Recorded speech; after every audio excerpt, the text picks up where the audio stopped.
uh, kita akan berdiskusi ya seperti teman-teman kemarin. Saya harap diskusinya menarik kembali. Menarik ya.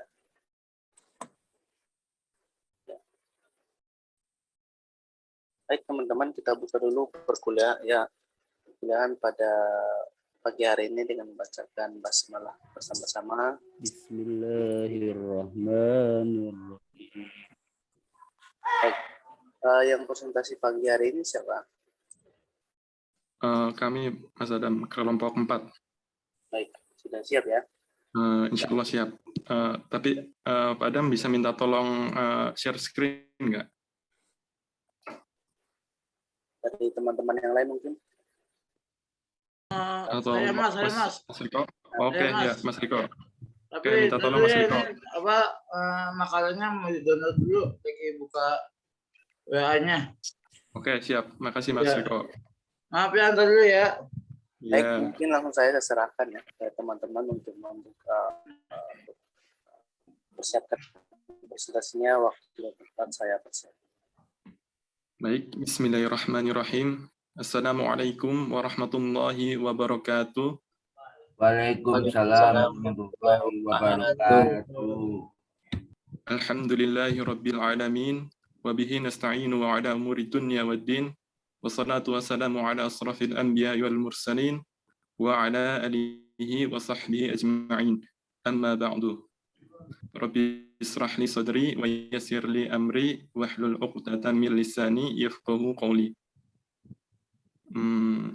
Kepada yang terhormat Bapak Dr. Sarwo Edi, SHG MM, selaku dosen pengempu mata kuliah sosioantropologi, yang terhormat Bapak Adam Lubis, dan rekan-rekan sekalian yang kami hormati dan kami cintai. Pertama-tama marilah kita panjatkan puji syukur kehadirat Allah Subhanahu wa taala yang telah melimpahkan rahmat dan karunia-Nya kepada kita sekalian. Baik, pada kesempatan kali ini kami dari kelompok 4 yang terdiri dari 3 orang, yaitu saya sendiri, Andre Julio Rahman, kemudian Mbak Novita, dan Mbak Lia Hidayati, akan mempresentasikan makalah yang berjudul Sosialisasi. Sosialisasi merupakan suatu proses bagaimana memperkenalkan sistem pada seseorang, serta bagaimana orang tersebut menentukan tanggapan serta reaksinya. Sosialisasi ditentukan oleh lingkungan sosial, ekonomi, dan kebudayaan di mana individu tersebut berada. Selain itu, sosialisasi juga ditentukan dari interaksi pengalaman serta pribadinya. Dengan sosialisasi, manusia sebagai makhluk biologis menjadi manusia yang berbudaya, cakap, menjalankan fungsinya dengan tepat sebagai individu dan sebagai kelompok. Kita tunggu dulu share screen-nya ya. Ya Mas, tunggu Mas ini. Share screen-nya tolong dibuka ya hostnya. Hostnya share screen-nya belum dibuka. Iya. Ya, sebentar Pak. Siti Aminah. Oh ya, si Riko juga ya, baik. Ya. Silakan Riko. Ya Pak, lalu Pak, masih WA-nya nggak saya buka-buka Pak untuk download makalahnya Pak. Sebentar Pak. Jadi kalau nggak bisa biar aja Mas.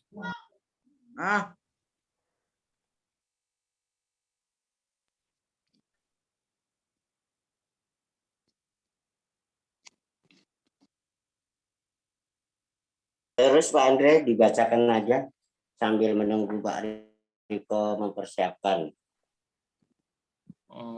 Baik Pak. Kemudian kita akan masuk ke pembahasan, yaitu pengertian sosialisasi yang akan disampaikan oleh rekan kami, Mbak Novita. Mbak Novita, kami persilahkan.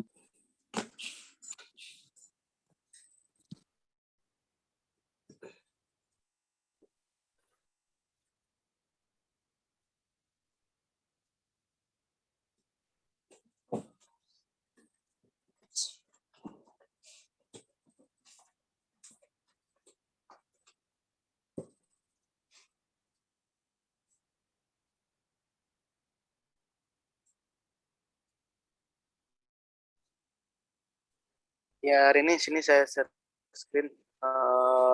Tolong dibuka ininya, chat screen.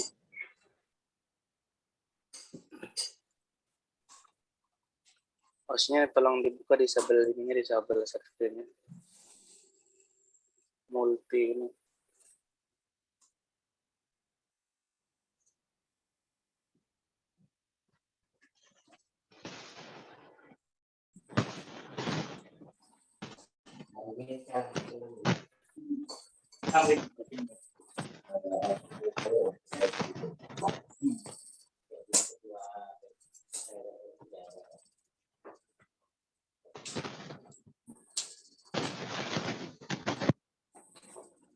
Suaranya nggak kedengeran Mbak Novita. Wilayah Nahdlatul Ulama. Kalau kayak gitu dapat ini nggak? Dapat honor nggak?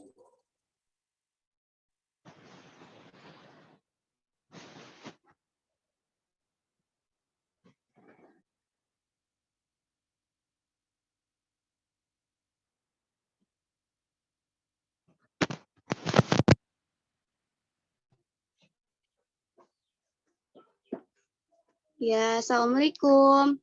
Waalaikumsalam. Waalaikumsalam warahmatullahi wabarakatuh. Ya, di sini saya akan menjelaskan tentang pengertian sosialisasi.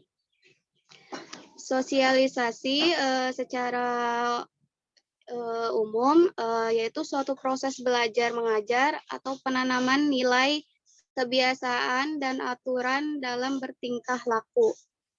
Dan di sini pun ada menurut para ahli.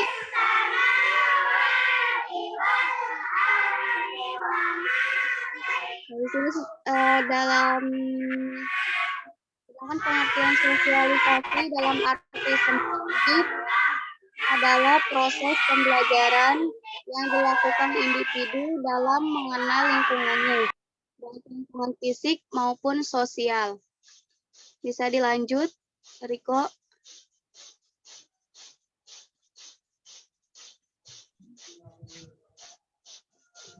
Abdul. Pengertian sosialisasi menurut para ahli. Menurut Soejodirjo Sisworo, sosialisasi ini mengandung 3 arti, yaitu proses belajar, kebiasaan, serta sifat dan kecakapan. Menurut Charlotte Buchler, pengertian sosialisasi adalah suatu proses yang membantu anggota masyarakat untuk belajar dan menyesuaikan diri terhadap bagaimana cara hidup dan bagaimana cara berpikir kelompoknya, agar ia dapat berperan dan berfungsi dalam kelompok tersebut. Dan menurut Martin Gibson, sosialisasi adalah sebuah aktivitas dari organisasi untuk mewujudkan dan mengintegrasikan tujuan organisasi maupun individu. Selanjutnya, slide. Adapun jenis-jenis sosialisasi. Berdasarkan jenisnya, sosialisasi dibagi menjadi 2, yaitu sosialisasi primer dalam keluarga dan sosialisasi sekunder dalam masyarakat. Sosialisasi primer, menurut Peter Elberger dan Lukman, mendefinisikan sosialisasi primer sebagai sosialisasi pertama yang dijalani individu semasa kecil dengan belajar menjadi anggota masyarakat, keluarga. Dan sosialisasi sekunder adalah suatu proses sosialisasi lanjutan setelah sosialisasi primer yang memperkenalkan individu ke dalam kelompok tertentu dalam masyarakat. Selanjutnya, saya serahkan ke Kak Andre. Baik, terima kasih Mbak Novita atas penyampaiannya. Selanjutnya kita akan masuk pembahasan tipe sosialisasi. Mbak Lia udah ada belum ya? Mbak Lia, halo?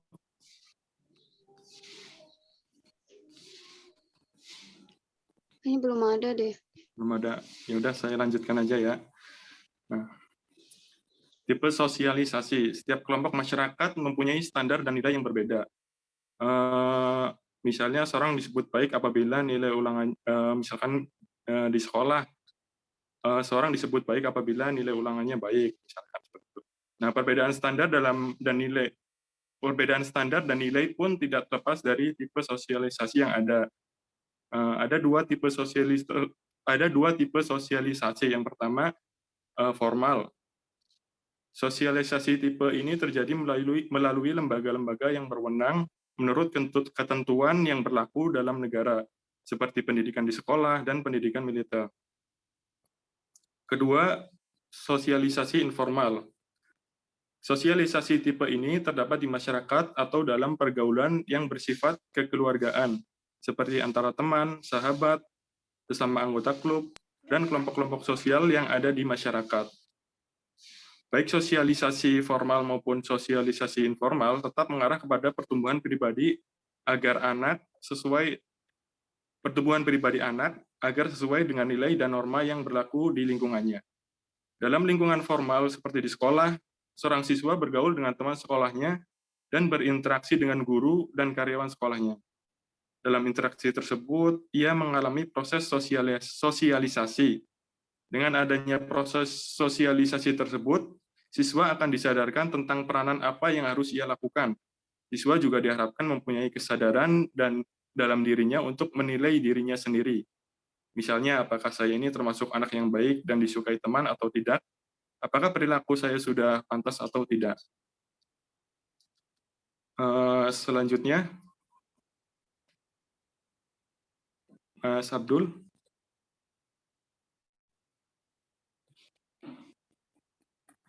Selanjutnya, fungsi sosialisasi. Secara umum, fungsi dan peranan sosialisasi bagi individu dan masyarakat adalah sebagai cara mengenal dan menyesuaikan diri dengan lingkungannya.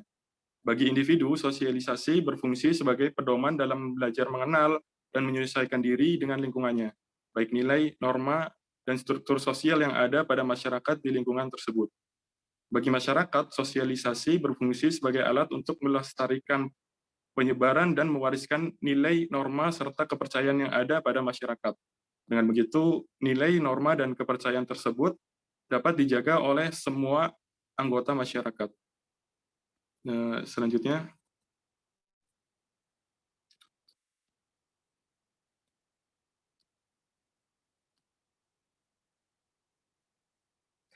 tujuan sosialisasi. Sosialisasi memiliki banyak tujuan untuk individu dan masyarakat. Proses sosialisasi juga membantu individu mengembangkan hati nurani yang selaras dengan norma sosial dan mempersiapkan mereka untuk menjalankan berbagai peran. Nah, berikut adalah beberapa tujuan sosialisasi, diantaranya satu, agar setiap anggota masyarakat mengetahui dan menjalankan nilai dan norma yang telah disepakati oleh suatu kelompok masyarakat. Dua, supaya setiap individu dapat mengendalikan fungsi organik melalui proses latihan mawas diri yang tepat. Kemudian tiga, agar setiap anggota masyarakat memahami suatu lingkungan sosial dan budaya, baik lingkungan tempat tinggal seorang maupun lingkungan baru. Kemudian yang keempat, supaya setiap individu dapat mengembangkan kemampuan berkomunikasi yang baik dan benar, misalnya kemampuan membaca, menulis, dan lain-lain. Kemudian yang kelima, guna melatih keterampilan serta pengetahuan setiap individu untuk melangsungkan hidup bermasyarakat. Dan terakhir, supaya di dalam individu tertanam nilai-nilai dan kepercayaan yang ada di masyarakat.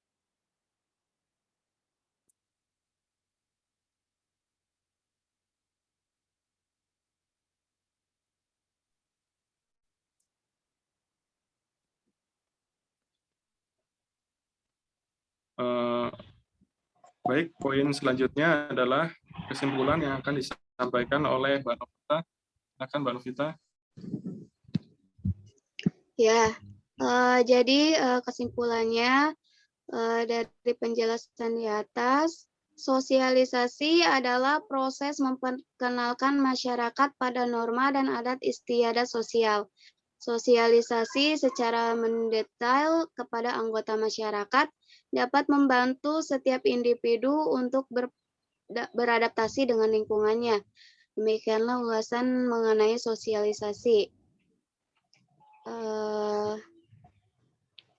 Ini akan membuka sesi pertanyaan, silakan. Assalamualaikum warahmatullahi wabarakatuh. Izin bertanya. Iya, boleh. Waalaikumsalam warahmatullahi wabarakatuh. Silakan, Mas. Tadi saya baca di makalah ada sosialisasi arti luas, arti sempit, arti umum. Nah, berikan contoh masing-masing satu. Oh, baik, ditampung dulu Contohnya. ya, Mas. Ditampung dulu ya, Mas Nasim. Oke, siap. Selanjutnya mungkin ada lagi.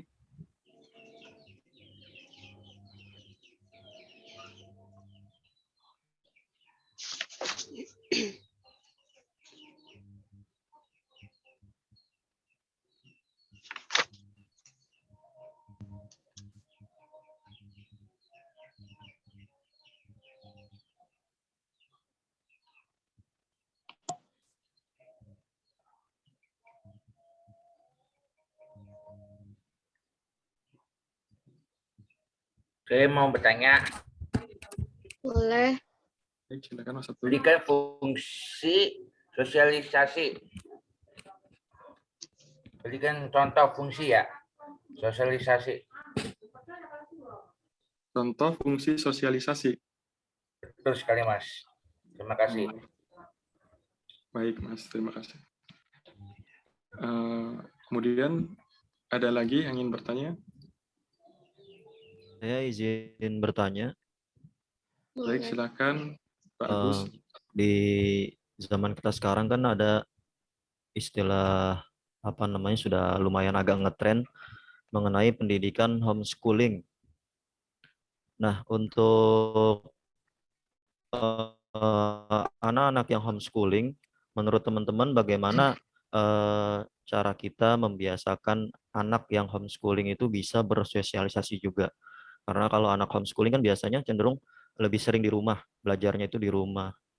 Nah, bagaimana langkah-langkah apa yang kita lakukan supaya tetap bisa bersosialisasi dengan lingkungan di luar rumah? Seperti itu. Oh, baik, baik Mas Agus. Mungkin pertanyaannya cukupkan dulu apa ya?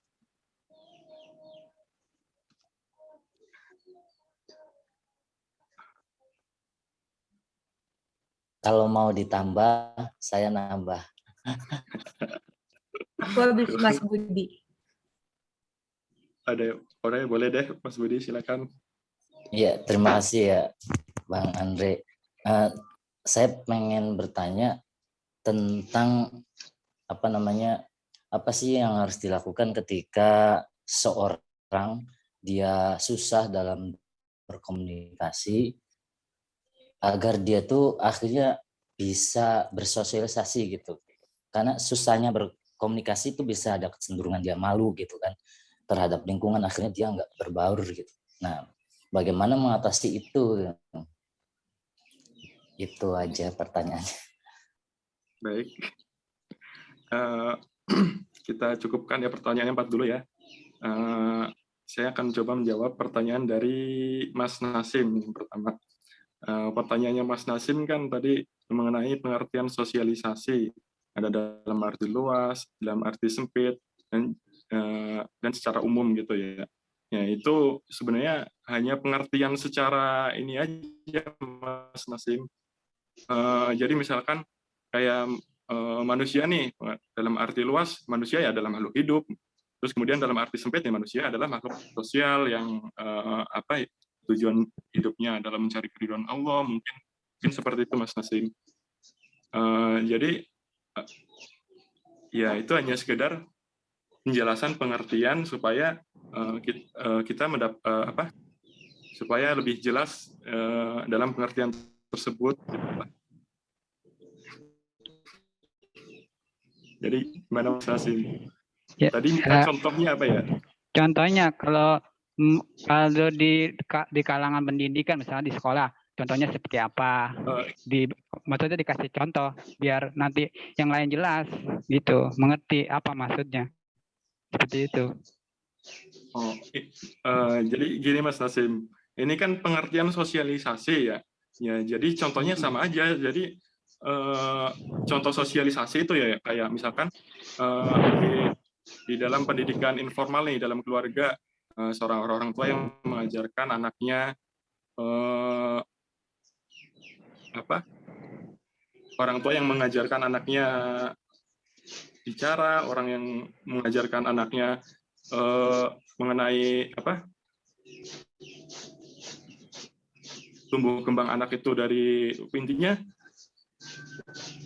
tumbuh kembang anak itu dari kecil sampai besar itu termasuk proses sosialisasi. Kemudian misalkan di sekolah ataupun di kegiatan di forum formal misalkan seperti kita ini ya, kita sedang melakukan sosialisasi mengenai sosialisasi itu sendiri. Jadi begitu kira-kira Mas Nasim. Mungkin lebih jelas lagi, maksudnya gini, contoh arti luas seperti ini, terus contoh arti sempit seperti ini, contoh seperti umum seperti ini. Yang saya ini seperti itu, jangan, maksudnya itu kan terlalu ini ya, belum katakan belum jelas, katakan belum mengerti nanti yang lain seperti itu. Oh baik. Seperti itu. Jadi arti luas itu contohnya apa, sempit apa, dan umum apa contohnya seperti itu. Biar nanti yang lain lu mengerti gitu. Oke, baik. Yeah. Mas Nasim. Jadi kan tadi pengertian sosialisasi dalam arti luas adalah suatu proses interaksi dan pembelajaran yang dilakukan seseorang sejak ia lahir hingga akhir hayatnya di dalam suatu budaya masyarakat. Ya, jadi dari kita lahir sampai kita meninggal nanti kan kita terus melakukan sosialisasi baik dalam keluarga, dalam masyarakat. Intinya kita sebagai manusia, sebagai makhluk sosial tentu tidak lepas dari sosialisasi kan, membutuhkan satu sama lain. Nah, apakah cukup jelas Mas Nasim? Sebenarnya yang saya maksud contoh arti luasnya, kegiatan apa, terus sempitnya kegiatan apa, dan umumnya kegiatan apa, itu maksud saya. Contohnya seperti apa, agar mereka semuanya paham gitu. Saya Gitu. boleh menambahin nggak Mas Andre? Oh iya, silakan Pak Budi. Iya, tentang sosialisasi secara luas dan sempit gitu ya. Tadi udah disampaikan juga sebenarnya kalau secara luas itu berarti dari semenjak dia lahir sampai dengan akhir hayat. Di situ kan kalau kita ambil contoh-contohnya berarti kan seluruh kegiatan seseorang atau manusia itu dari mulai lahir sampai meninggal, dia bersosialisasi dengan lingkungannya, baik dalam bermasyarakat, dalam sekolah, dalam apapun gitu semua. Jadi kumpulan sosialisasi yang pernah dia lakukan itu contoh-contoh secara luas. Sedangkan kalau secara sempitnya hanya satu bagian sosialisasi saja, misalnya kita bersosialisasi dengan teman kerja gitu kan. Nah itu contoh sempitnya, hanya satu konteks hubungan saja gitu. Itu yang sempitnya. Jadi kita ambil satu komunikasi kalau yang sempit. Tapi kalau secara luas ya berarti apapun kegiatan seseorang atau manusia itu dari lahir sampai meninggal. Di situ kan banyak ya interaksi dengan apapun gitu ya. Baik di keluarga, di masyarakat, di sekolah, di negara lah gitu. Nah itu secara luas contoh-contohnya. Kalau contoh realnya di sekolah misalnya berarti kan dia bersosialisasi dengan guru, siswa, dan semua yang ada di lingkungan sekolah. Di masyarakat berarti dia dengan orang-orang di masyarakat, baik itu misalnya di masjid atau di di tingkat ke-RT-an dan semuanya. Lah kumpulan dari interaksi-interaksi tadi itu kalau digabungin berarti itu dikatakan sebagai sosialisasi secara luas. Tapi kalau secara sempitnya berarti ngambil hanya satu interaksi saja, misalnya interaksi yang ada di sekolah gitu. Itu aja sih kalau dari saya tambahannya. Baik, terima kasih Pak Budi. Gimana Mas Nasim? Apakah Ya, sudah oke. tersampaikan? Siap. Udah jelas. Maksudnya biar yang lain biar mengerti gitu. Seperti itu. Ya, baik. Yuk, terima kasih. Ya, sama-sama Mas Nasim. Kemudian tadi pertanyaan Mbak Novita, barangkali mau menjawab.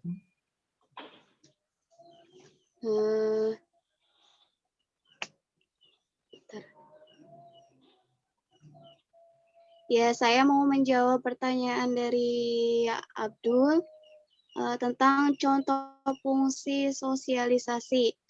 Misalkan fungsi sosialisasi ini dalam keluarga ya. Jadi orang tua itu memberikan atau memberikan pembinaan terhadap anak-anaknya.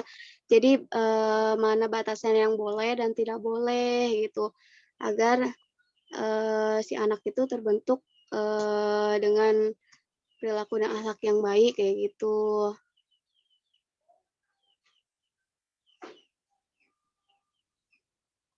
Abdul udah paham?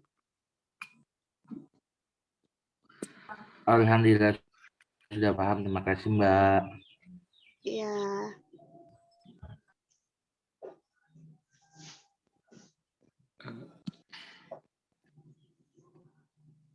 Tadi pertanyaan Mas Agus. Apa Mbak Novita? Itu tentang homeschooling itu. Bagaimana agar bisa bersosialisasi kayak gitu, tetap bisa bersosialisasi.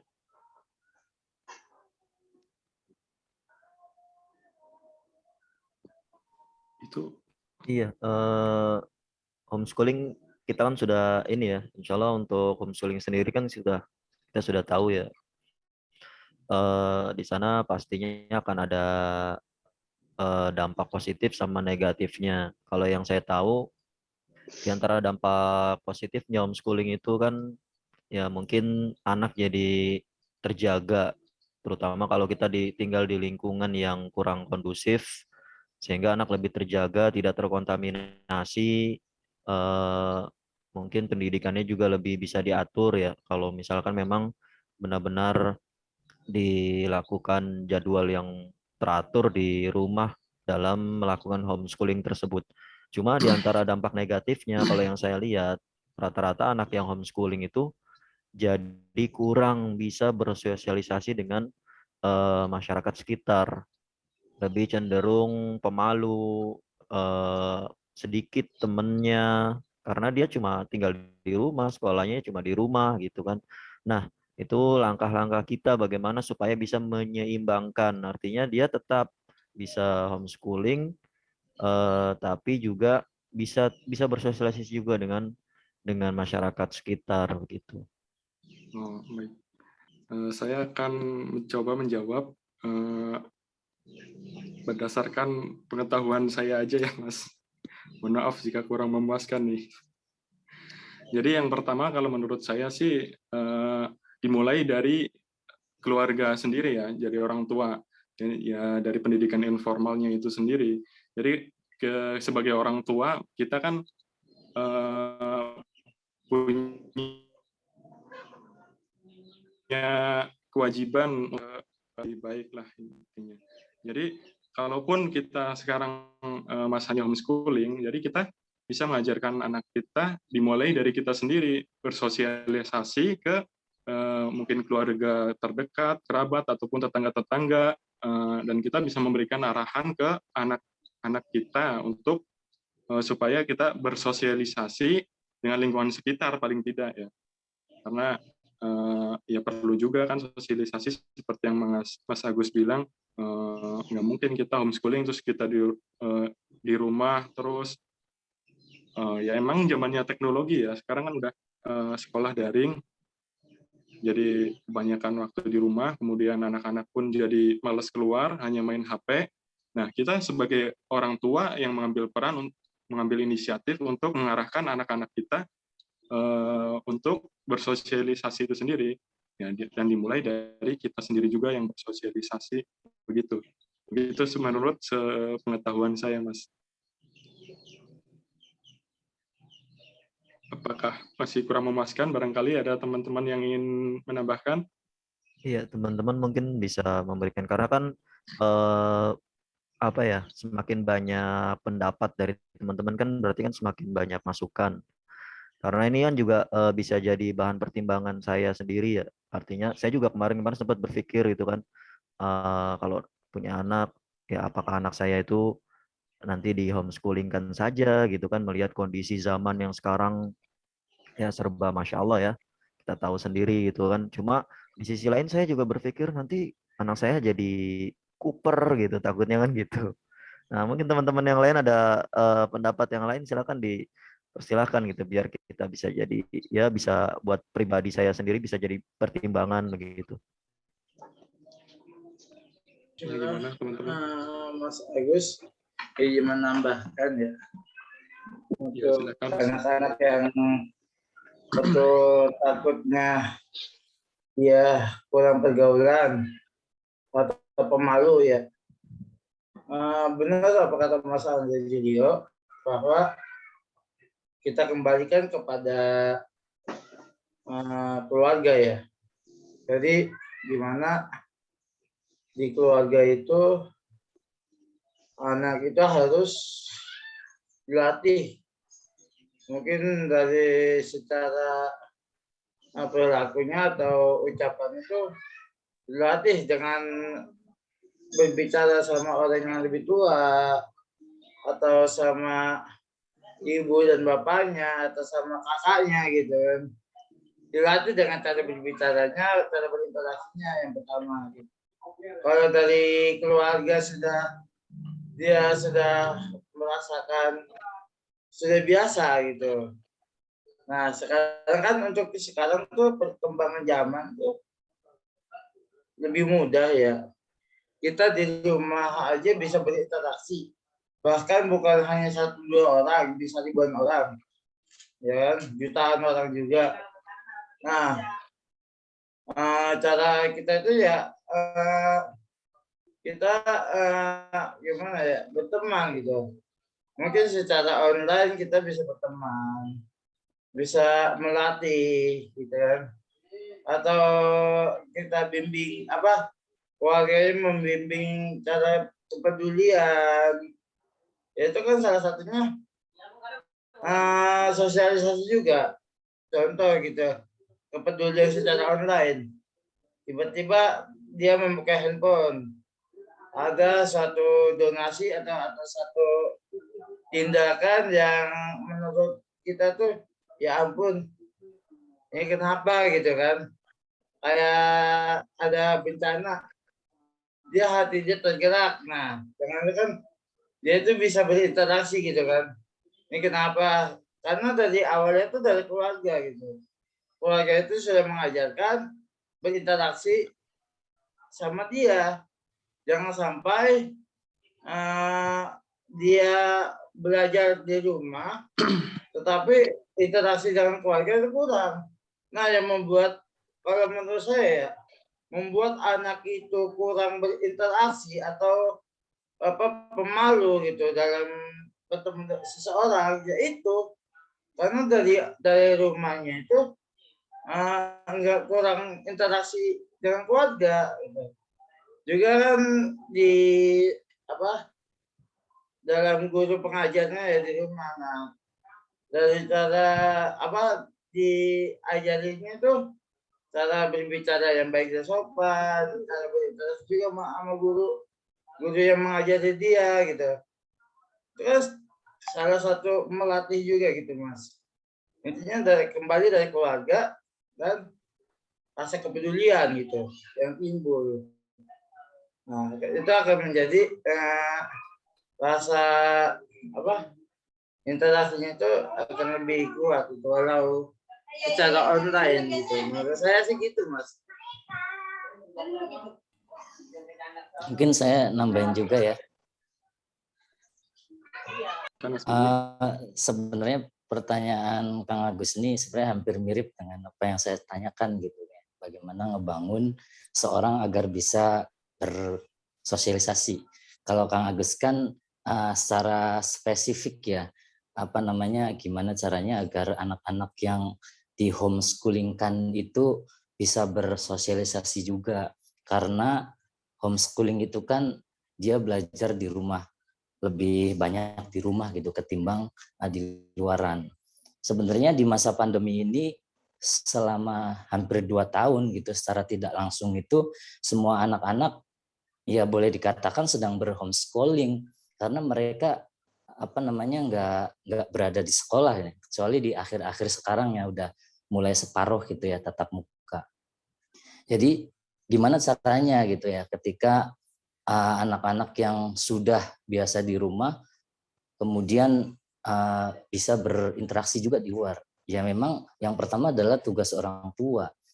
Orang tua yang awalnya dia pengen meng-homeschoolingkan agar terjaga dari apa pengaruh-pengaruh yang kurang baik tentunya ya ketika orang tua tuh meng-homeschoolingkan anak gitu ya. Intinya kan mereka agar anaknya itu tidak terpengaruh terhadap hal-hal yang negatif. Nah, itu kan dalam konteks pembelajaran secara akademik ya, secara di sekolah gitu ya. Orang tua juga harus mengajak anaknya ke dunia luaran gitu kan. Kalau dia dibiarkan di sekolah itu kan nggak ada apa namanya pantauan secara langsung dari orang tua. Ada dari guru tapi kan nggak maksimal kalau dia apa namanya di lingkungan sekolah itu kan interaksinya banyak gitu ya. Guru itu kan terbatas mantonya, apalagi ratusan anak misalnya. Beda ketika si anak ini diajak ke mana gitu ya, ke tempat wisata atau di tempat keramaian yang langsung didampingi sama orang tuanya. Orang tuanya lah yang mengenalkan, mengajarkan bagaimana agar si anak yang berhomeschooling ini akhirnya bisa keluar rumah bersama orang tuanya dan itu juga bisa terjaga gitu ya dari hal-hal negatifnya. Nah, kalau pertanyaan itu apa namanya tanggapan dari Kang Agus ya, bagaimana agar anak yang di homeschoolingkan itu bisa juga bersosialisasi di luaran. Nah, jawaban yang ya simpelnya agar kita bisa terima gitu ya, bisa diterima itu ya si anak yang tadi ya diajak ke lingkungan sosial gitu bersama orang tuanya agar ya dipantau gitu kan, itu agar si anak tadi itu merasakan juga gimana cara bersosialisasi, belajar bersosialisasi langsung dari orang tuanya. Kalau secara pendidikan bolehlah dia belajar di rumah. Nah, pertanyaan saya juga sebenarnya sama tapi secara umum gitu ya. Ada orang-orang yang tidak bisa bersosialisasi gitu padahal dia udah dewasa. Ya udah di rumah aja gitu kan, dia malu atau nggak bisa berbicara, dia pengen mengungkapkan tapi ragu-ragu segala macam. Nah ini butuh apa ya, trik lah buat mengatasi itu, karena tujuan kita belajar sosialisasi itu intinya agar kita bisa bersosialisasi kan ya. Jadi orang-orang yang awalnya cenderung nggak bermasyarakat atau berhubungan dengan orang lain, akhirnya kita bisa dengan belajar sosialisasi ini. Nah, trik-trik itu yang perlu kita dapatkan gitu. Nah, caranya itu seperti apa gitu kalau pertanyaan saya.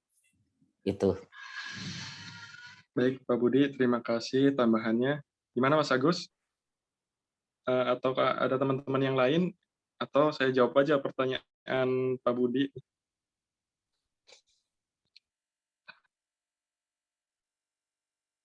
Oke, saya coba menjawab pertanyaan Pak Budi. Ini berdasarkan pengalaman pribadi saya, Pak Budi. Jadi saya itu termasuk orang yang seperti Pak Budi bilang tadi. Jadi saya kalau ngomong, intinya saya kalau ngomong sama orang banyak itu nggak bisa. Jadi suka belibet gitu, apalagi kalau public speaking, jadi nggak bisa.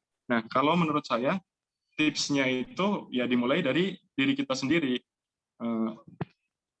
Kalau saya apa ya?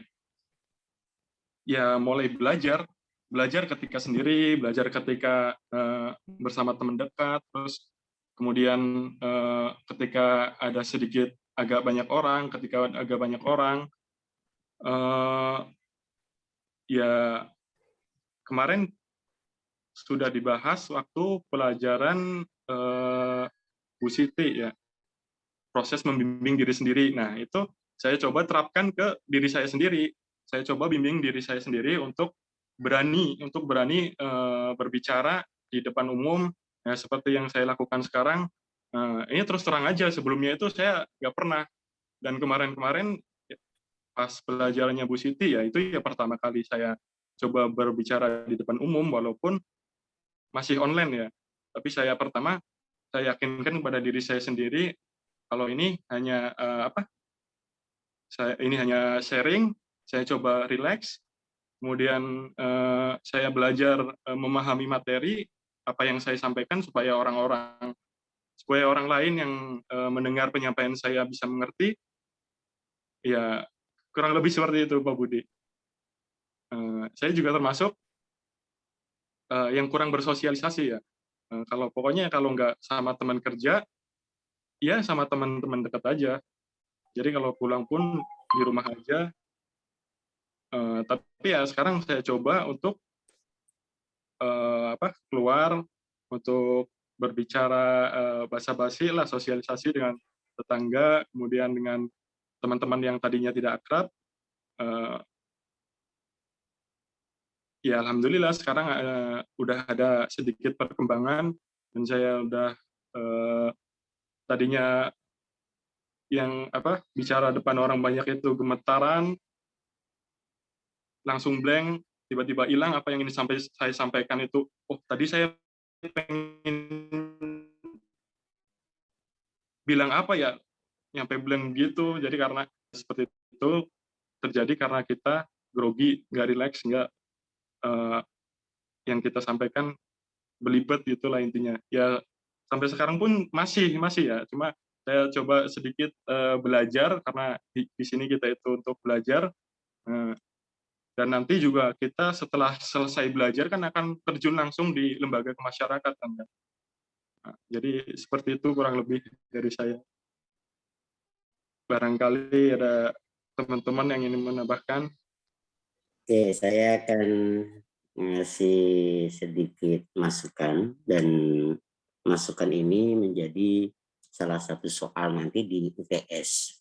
Dalam tujuan pendidikan berdasarkan Undang-Undang Pendidikan adalah menciptakan peserta didik yang memiliki ketakwaan, kompetensi, kepribadian, dan ya itu ketakwaan, kepribadian, dan kompetensi dan keterampilan. Kalau seandainya tema sosialisasi ini dihubungkan dengan pencapaian ketakwaan, ada sebuah rumus dalam dunia pendidikan, yaitu S ditambah R ditambah P sama dengan K. K ini yang tadi kompetensi ketakwaan, kemudian keterampilan, itu sama dengan K. Ini hasilnya, produknya. Kira-kira tolong dijabarkan oleh teman-teman apa yang dimaksud dengan S tadi ditambah R ditambah P sama dengan K dalam kaitannya di sosialisasi pendidikan ini. Mangga barangkali ada yang menjawab, nanti akan jadi soal ini.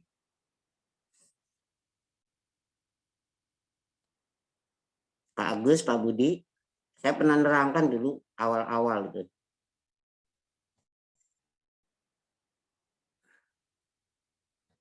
sosialisasi itu akan menghasilkan S sama dengan R sama dengan P sama menghasilkan S sama dengan tambah R tambah P sama dengan K.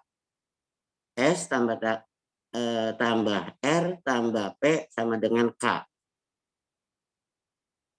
Silakan Pak Budi, Pak Andre, Pak Agus barangkali bisa menjawab.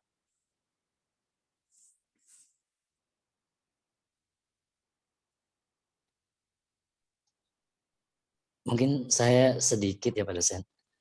Kalau kalau boleh saya langsung ke K-nya saja, boleh nggak? K itu produk dari S Produk, sama iya. dengan R sama dengan P. Kalau ini sudah tercapai, yang S sama dengan tambah R tambah P akan menghasilkan K. Iya. Seingat saya Pak dosen, Iya. kalau waktu penjelasan yang sebelumnya itu rumusnya itu S ditambah R sama dengan C. Ya, ini beda lagi kan ya. kaitannya dengan sosialisasi ya. Iya. Kaitannya dengan sosialisasi pendidikan. Kalau yang S sama dengan R sama dengan P. Oke, P-nya ini pengalaman. P-nya pengalaman. Baik, berarti S-nya itu adalah stimulasi ditambah respon ditambah pengalaman, maka menjadi sebuah karakter atau kompetensi ya. Kompetensi ya. Atau ketakwaan atau kepribadian, karena K ini masuk pada tujuan pendidikan berdasarkan undang-undang. Boleh diilustrasikan dari jawaban tadi dikaitkan dengan sosialisasi. Yang pertama adalah stimulasi. Stimulasi itu kan rangsangan ya. Berarti kita harus membangkitkan respon peserta didik atau respon anak. Itu kalau hubungannya dalam kependidikan atau KBM di kelas. Kalau di sosialisasi, kira-kira hubungan interaksi antara satu orang dengan orang lain itu akan membangkitkan respon nggak? Membangkitkan stimulus nggak? Membangkitkan. Dari kita bersosialisasi itu dengan cara kita berbicara, sikap kita itu kan bisa merangsang orang yang sedang bersosialisasi dengan kita. Nah, dari rangsangan sosialisasi antara satu orang dengan orang lain itu memunculkan sebuah respon tidak? Iya, pasti. Misalkan saya sedang berbicara dengan Mas Budi misal gitu ya, Mas Budi, nggak apa-apa ya jadi contoh ya. Iya, saya sedang berbicara dengan Mas Budi, terus kemudian ada kata-kata saya yang mungkin menyinggung gitu ya, menyinggung Mas Budi. Itu kan namanya rangsangan, stimulasi, sehingga akhirnya memunculkan respon yang mungkin tiba-tiba Mas Budi mengerutkan wajah gitu kan. Itu memberikan pengalaman baik atau tidak baik tidak? Iya, itu memberikan pengalaman bagi saya. Kalau positifnya mungkin untuk kedepannya saya tidak akan berbicara seperti itu lagi, itu kan, itu jadi pengalaman buat saya. Nah, kalau kedepannya tidak akan melakukan lagi, itu kompetensi enggak? Karakter bukan? Iya, betul. Sehingga akhirnya saya jadi bisa lebih menjaga sikap, menjaga perbuatan, menjaga perkataan seperti itu. Nah, ini inti daripada materi hari ini tentang sosialisasi. Jadi perdebatan terkait dengan sosialisasi pada dasarnya ya ini, munculnya sebuah stimulus yang kemudian menjadi respon, dan respon itu akan menjadi pengalaman dan akan membentuk sebuah kepribadian atau kompetensi atau keterampilan atau kepribadian, sehingga tujuan dari pendidikan yang dicanangkan pemerintah maupun yang diajarkan guru akan tercapai. Atau mungkin Pak Budi mau jawab lagi nih, menarik nih. Ini saya sekarang pakainya menguji IQ ya, menguji pengalaman teman-teman, sehingga teman-teman tidak saja mempelajari teori tapi mempelajari pengalaman-pengalaman tentang sosialisasi, tentang pendidikan dari kehidupan kita sehari-hari. Pak Budi ada pendapat terkait dengan tadi yang disampaikan Pak Agus? Iya, jadi akhirnya saya mengerti juga Pak dosen tentang tadi ya. apa namanya S, R, P sampai dengan produknya tuh ke K itu. Jadi apa namanya, memang benar ketika kita dihadapkan atau berhubungan dengan seseorang itu sebenarnya kita itu berarti kan sedang dirangsang gitu untuk apa, mengatasi atau mencari hal lah gitu, apapun gitu kan, yang akhirnya dari rangsangan itu kita akan timbul sebuah responnya baik itu respon kita berpikir gitu, salah satu apa respon itu memikirkan hal itu gitu, dirangsang tentang hal, kemudian dipikir hal itu, setelah ada pemikiran dan itu terjadi secara terus-menerus, akhirnya mendapatkan pengalaman dari situ. Dan di ujungnya dari proses yang ketiga tadi mendapatkan ilmu, keterampilan, kepribadian, karakter, akhlak gitu. Tapi bisa juga apa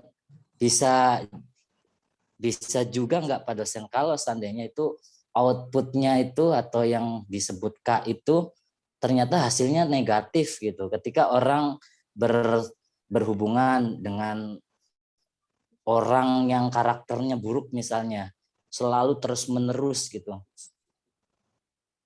Sampai-sampai dia mengikuti orang yang punya karakter buruk itu. Bisa juga nggak seperti itu? Bisa, sangat bisa. Rumus itu sebenarnya jawabannya dua kok. Produk baik atau produk buruk. Karena misalnya contoh seseorang yang berada pada lingkungan yang buruk, misalnya anak seorang pelacur misalnya, maka dia akan setiap hari akan mendapatkan stimulus tentang hal-hal yang tidak baik di lingkungan itu. Kemudian hal yang tidak baik di lingkungan itu akan merangsang dirinya untuk melakukan tindakan-tindakan. Dan tindakan-tindakan hasil rangsangan itu menjadi sebuah pengalaman yang tidak baik. Dan produknya pasti tidak baik. Itu kalau misalnya sosialisasi atau pendidikan yang didasarkan kepada lingkungan. Tapi kalau misalnya didasarkan pada bakat dan minat tentunya akan berbeda. Tapi ini 1001. Tapi biasanya lingkungan akan membentuk kepribadian seseorang. Jadi saya sepakat dengan Pak Budi bahwa stimulus dan respon dan pengalaman itu akan membentuk karakter yang tidak baik juga apabila input dari stimulus, input dari respon, input dari pengalaman itu buruk, maka produknya pun akan menghasilkan yang buruk juga. Maka pendidikan itu diajarkan dalam rangka untuk membentuk karakter yang baik. Maka tadi kalau Pak Agus mengatakan bagaimana mensosialisasikan anak di homeschooling, ya maka ciptakanlah stimulus yang baik, respon-respon yang baik, kemudian menghasilkan pengalaman baik dan pasti akan menghasilkan karakter yang baik. Nah, peran orang tua lebih dominan dalam hal ini untuk membentuk anak baik atau tidak baik. Begitu ya Pak Budi.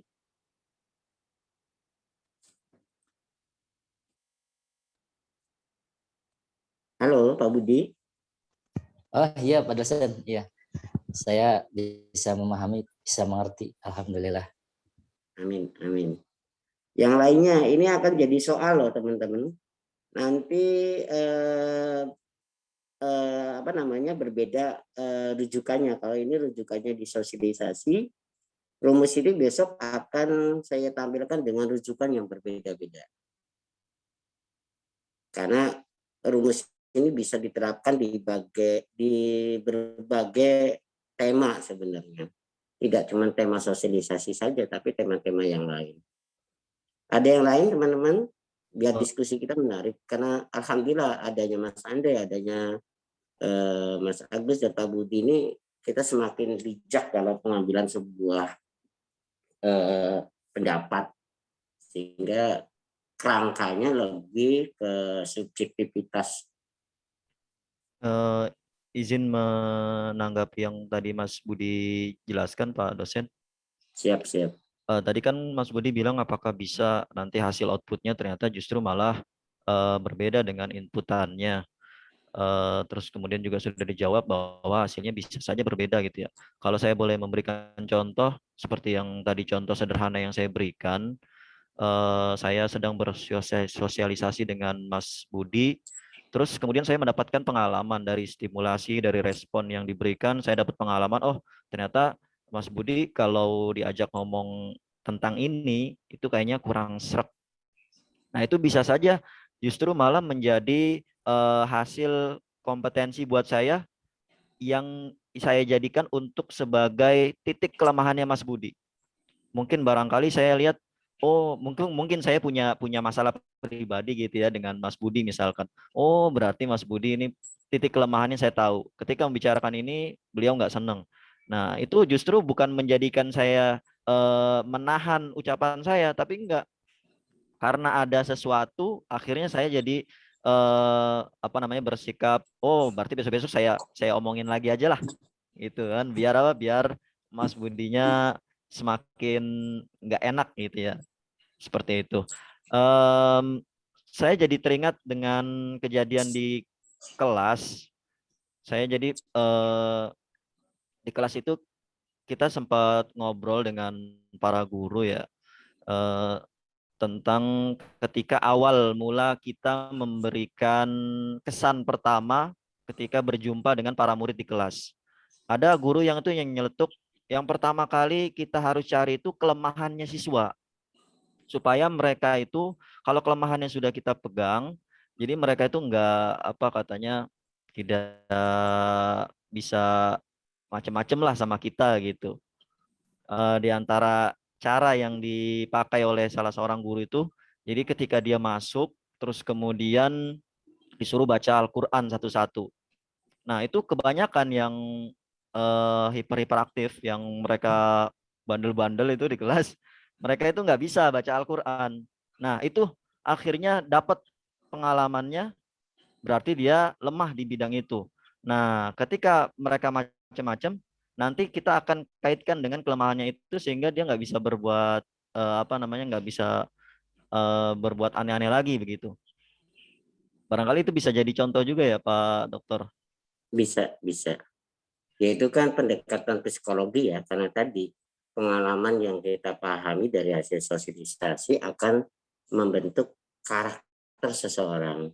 Nah, karakter seseorang dalam kasusnya Pak Agus ini kan anak nakal yang setelah dilakukan observasi hasil sosialisasi, responnya terhadap mata pelajaran Al-Quran tidak baik.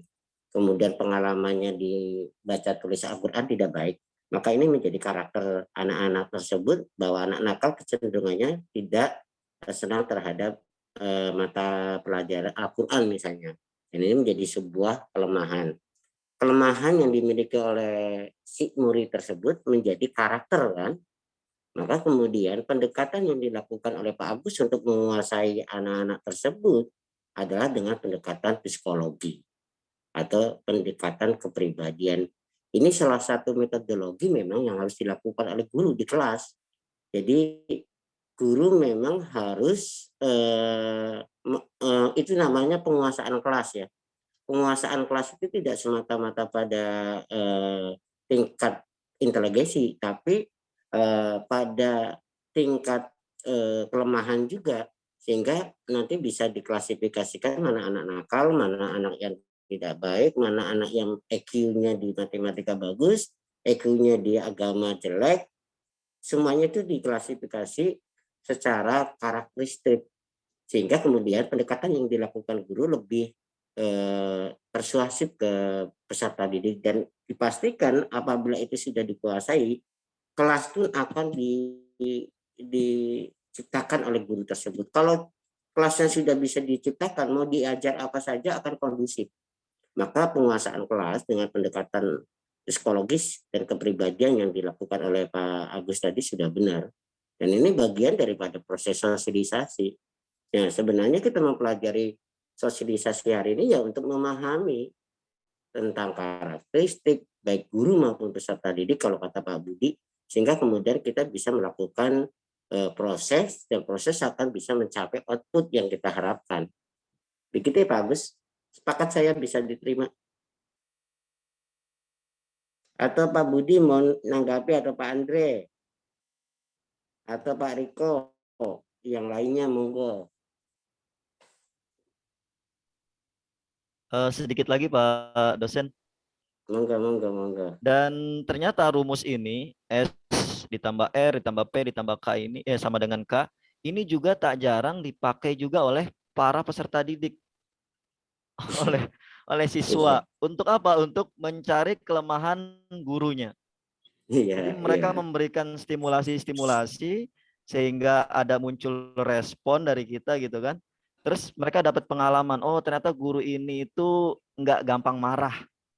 Oh ternyata guru ini tuh bisa diajak main-main, ya, atau enggak, oh guru ini ternyata nggak bisa main-main nih, guru ini ternyata harus serius karena agak tegas misalnya seperti itu. Nah nanti akan muncul kepribadian mereka terhadap guru. Jadi setiap guru itu, jadi mereka perlakuannya beda. Ada dia itu kelas itu ketika masuk guru itu murid-murid itu diam semua. Ada yang guru yang beda lagi itu murid-murid ramai gitu ya. Itu mungkin karena awalnya mereka sudah memberikan rumus itu, siswa-siswa itu, sehingga mereka bisa punya pengalaman terhadap masing-masing guru gitu. Artinya bahwa seorang guru memang harus menguasai kepribadian. Makanya kemudian Undang-Undang Permendiknas nomor 27 menyatakan bahwa seorang guru harus memiliki kompetensi kan.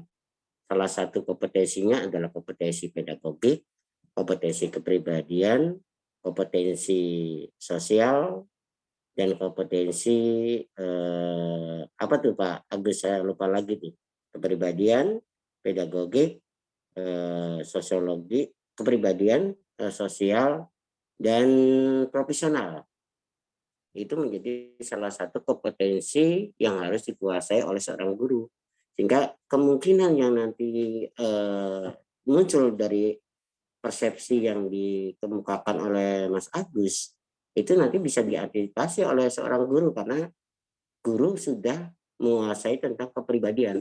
Kalau guru kemudian dihadapkan pada persoalan yang tadi dimunculkan, kemudian marah atau memberikan nilai D, itu berarti guru tersebut belum memiliki kompetensi sebagai seorang pendidik. Nah, pernah saya ditanya oleh Pak Bu Dr. Ana, kenapa Pak Sarul kalau memberikan nilai selalu B dan A? Karena saya sudah menguasai kepribadian peserta didik. Bagi saya, yang penting bukan hasilnya, yang penting adalah prosesnya. Mau D, mau E, mau A, percuma kalau kemudian prosesnya gagal. Jadi saya lebih mementingkan prosesnya daripada hasilnya. Maksudnya nilainya. Karena sifatnya hanya value, nilai. Nilai kan ada dua. Nilai yang material dan nilai yang psikis. Psikis. Nilai psikis itu ya menjadi baik, menjadi sangat baik, dan lain sebagainya. Itu lebih penting bagi saya dibandingkan material. Karena material tidak bisa, parameternya nggak ada. Hanya kecenderungannya parameternya di output, tapi bukan ke outcome. Kalau outcome, maka harus proses yang lebih dimunculkan, bukan di hasil. Jadi nilainya menjadi lebih baik. Nilai secara psikis. Begitu ya Pak Agus. Yang lainnya mungkin ini kelas ini bagus loh. Saya kenapa setiap minggu berupaya hadir, karena kelas PKP itu paling kritis, paling bagus dibandingkan kelas-kelas yang lain. Pak Andre, monggo dilanjut. Baik Pak. Akhwatnya mana ini? Kayaknya nggak ada akhwatnya ya. Ditutup aja apa Pak Dekan, apa gimana? Mangga, Pak Adam, konfirmasi ke Pak Adam. Pak Adam? Ya, gimana? Gimana, mau ditutup aja atau? Ya, kalau tidak ada pertanyaan lagi, silakan ditutup aja. Sesi foto dulu mungkin. Cukup aja biar baik. nanti sesi foto biar setelah ditutup sama Mas Andri. Iya. Baik, mungkin itu saja yang dapat kami sampaikan dari kelompok 4. Mohon maaf jika ada kesalahan kata, mungkin dalam penyampaian saya masih belibet ya. Mohon dimaafkan karena saya masih belajar. Kemudian mohon maaf juga kalau mungkin materinya kurang lengkap. Kami dari kelompok 4 mohon maaf yang sebesar-besarnya kepada rekan-rekan semua. Sekian, wassalamualaikum warahmatullahi wabarakatuh. Waalaikumsalam warahmatullahi wabarakatuh. Sebelum sesi foto, nih kelompok ini nilainya 97. Baik, terima kasih Pak Dekan. Oke, Baik, silakan Pak Adam. teman-teman semuanya, selanjutnya kita masuk ke sesi foto ya sebelum kita tutup. Silakan teman-teman dan semua. Dari kemarin suara akhwatnya belum terdengar sama sekali. Ya. Mungkin minggu besok sudah mulai terdengar ya suaranya. Banyak nih sebenarnya teman dari kemarin tidak ada yang terdengar sama sekali, kecuali yang pemateri yang baik. Kita akan sesi foto. Mohon untuk konten Pak Wahyu. Baik, saya akan mulai ini 1, 2, 3.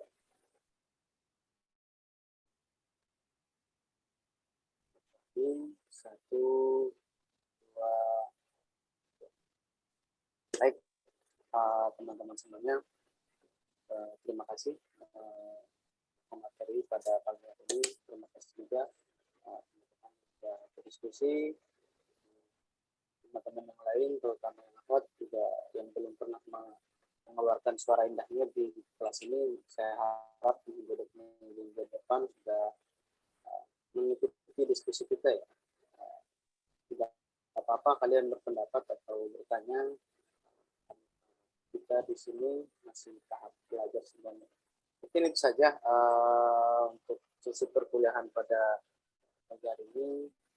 Mau kita tutup dengan bacakan doa kafaratul majelis. Subhanakallahumma hamdika Astagfirullah wa atubu ilaik. Maaf jika ada kesalahan. Saya Hudi, wabillahi taufiq wal hidayah. Assalamualaikum warahmatullahi wabarakatuh. Waalaikumsalam. Waalaikumsalam warahmatullahi wabarakatuh. Terima kasih Pak Adam, Pak Dekan. Terima kasih Pak. Hatur nuhun.